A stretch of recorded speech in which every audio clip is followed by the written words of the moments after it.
Women who've done time. What was women's prison like? I got locked up in women's prison when I was 21.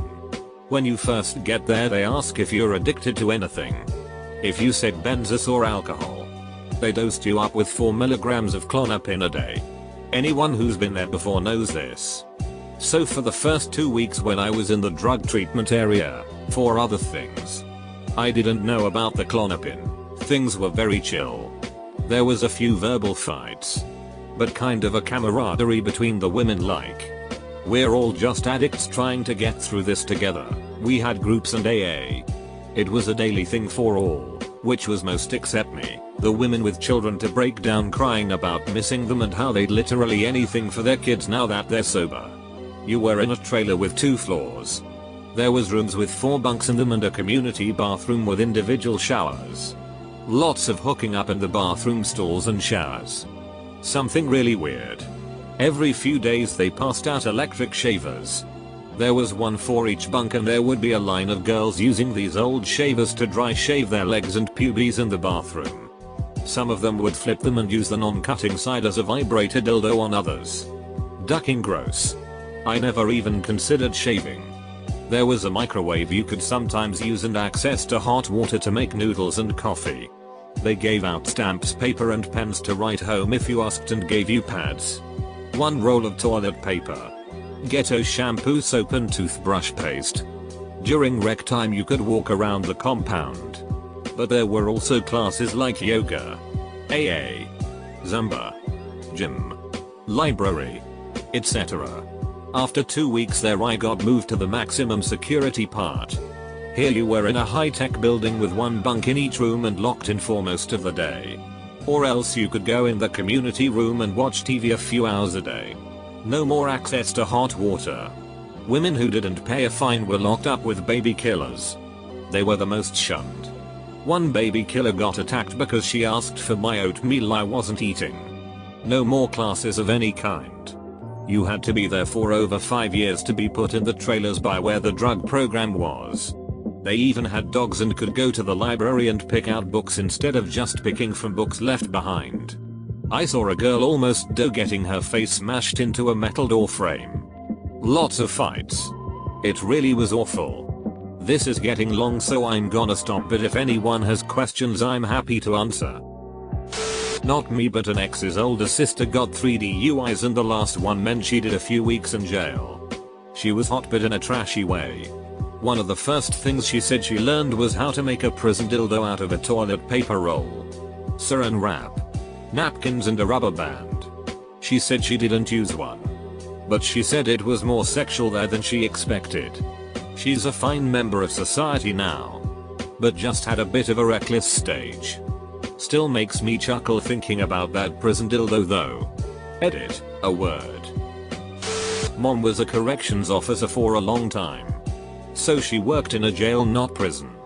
She said there was a ton of drama and sex in the women's unit compared to the men's. She referred to it as working with the itches. Lol, I miss my frickin' mom.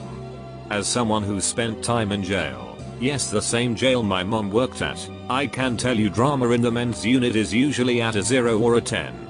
The women's unit was probably more of a constant 6.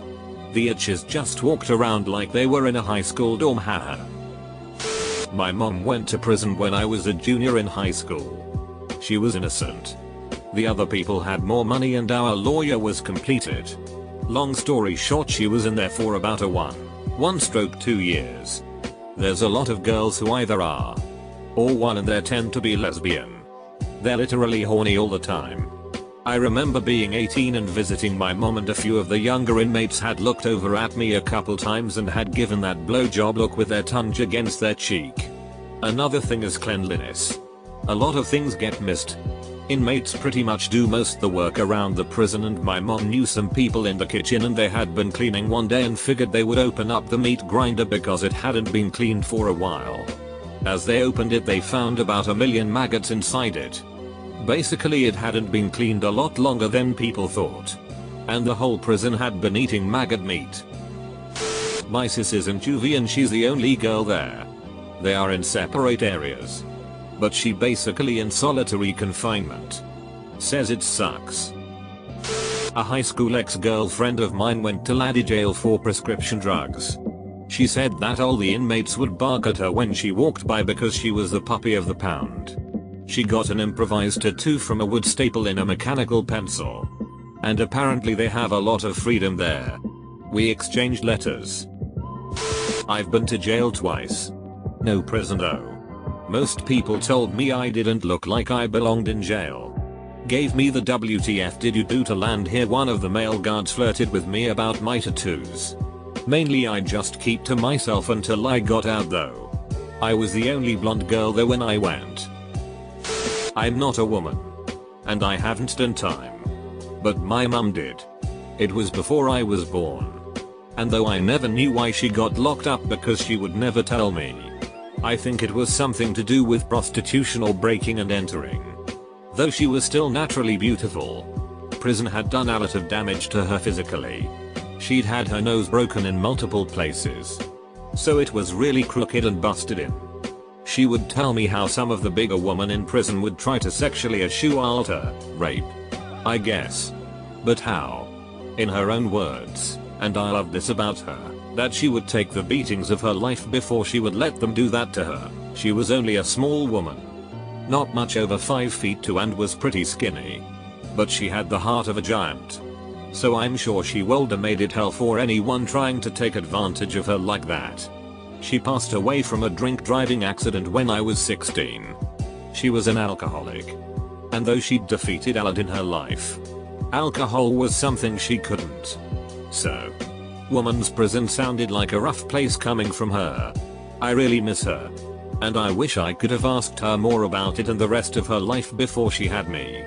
But no matter what, though she was a bit of an outcast to society, she was and will always be my hero. Love you, mum. Probably late to the party.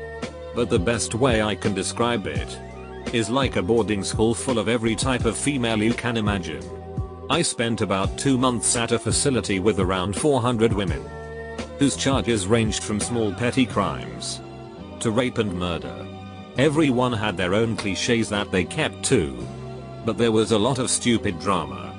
Try to think of the most troubled girls from high school, and then imagine 400 of them stuck together in a place that is miserable, where they are isolated from their family and the rest of society. That's basically the gist of it. But like any community, there are good people and bad people. And most of the time you can find a like-minded individual to make friends with. The facility I was at had a huge library, pretty good food, and cable TV. So I considered myself lucky in that aspect. I mostly kept to myself and read a lot. And I never got into any fights. And stayed out of trouble for the most part. Drugs and contraband still got in, a lot. That always made things interesting. I met some really strange people. And saw women who committed unspeakable crimes. It opened my eyes to a lot of things I had never seen before. Overall though, my time wasn't as bad as it could have been. And I learned some things. And hopefully I will never go back. Man who has worked in various prisons here. I will take amends over women's any day of the week. It's scary. I had an ex and a good friend that were both locked up. Different times but in the same state. They both pretty much reported the same stuff. A lot of drugs. Had people offering them prescription pills immediately upon entry. A dearth of good books. And arsehole guards. The ex didn't get undergarments for the first week she was there for literally no reason other than someone forgot to give her them at some point and they didn't want to admit to it. The friend is a strict, whole life, vegan and they wouldn't give her veggie meals, even though they are supposed to. She ended up having to eat only bread and apples the entire time she was there. Lost a ton of weight and still has digestive problems to this day. Mind you, both of these women were model prisoners, scared white girls from middle class families that made straight A's in school. Both went in for drug alcohol issues. And they still got treated like it. I can only imagine what it must be like for the troublemakers.